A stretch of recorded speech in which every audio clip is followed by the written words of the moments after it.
I think in season 2, you're gonna learn more about um, the entire family and their involvement in the case. Not just in the case, but in other scenarios as well. I think this is a family. It sounds funny. This is a family with a lot of secrets, and the secrets that they keep from each other are tremendous, in my opinion. Like, I mean, it's like, how long have you guys been doing? Like, it's astounding as to how well kept some of the secrets are. And the MO of this family is we love each other, but we don't talk to each other. We sweep things under the rug. And I think there's a lot of families out there that will actually be able to relate to that. I think every family has some drama. I don't care what family you're in. Every family has some drama. So this one it's intensified. It's at a heightened level. And you know, we gotta try and open that up for the audience this season. The biggest draw of Secrets and Lies season 2 would be the scope of this particular season in terms of we have a family dynamic this year that we didn't quite have last year, and it's more about the family and even the extended family, so to speak, in terms of people that work in the office. My best friend Neil, and you know, May, and you know, there's all these other characters that seem like they're like satellite characters, but because my father has built this company in a way in which, you know, everybody who works with us, we're all a family. That's said numerous times. We're all a family.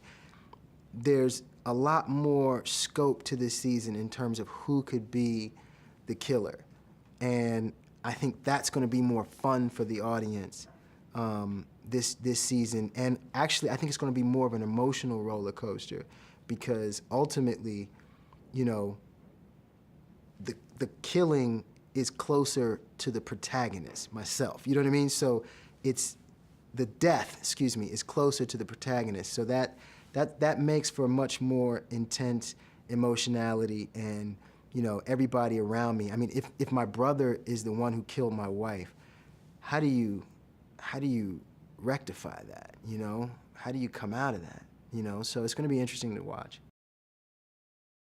The first episode starts off with a pretty serious crime. It's actually the death of my wife. So, you know, my wife is either thrown or somehow forced to fall off of a building, and it's pretty brutal. It's pretty graphic, and I have no answers.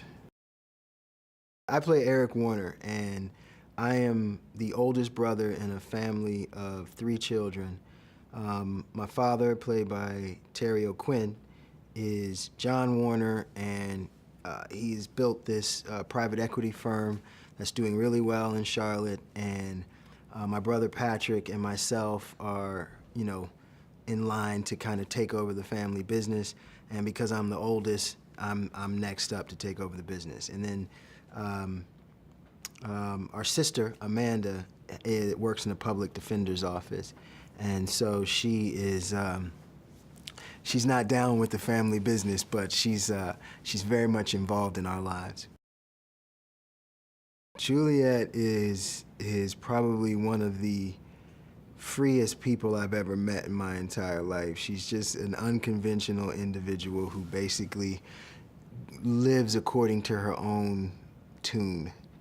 And it's refreshing, to be honest with you. It's very refreshing. And working with her has been fantastic. Her characterization of Cornell is spot on, and she's a total pro about it. I mean, she's been doing this since she was 6, so she's got it. And it's nice to be in scenes with her because I get to watch her work sometimes, which is a lot of fun.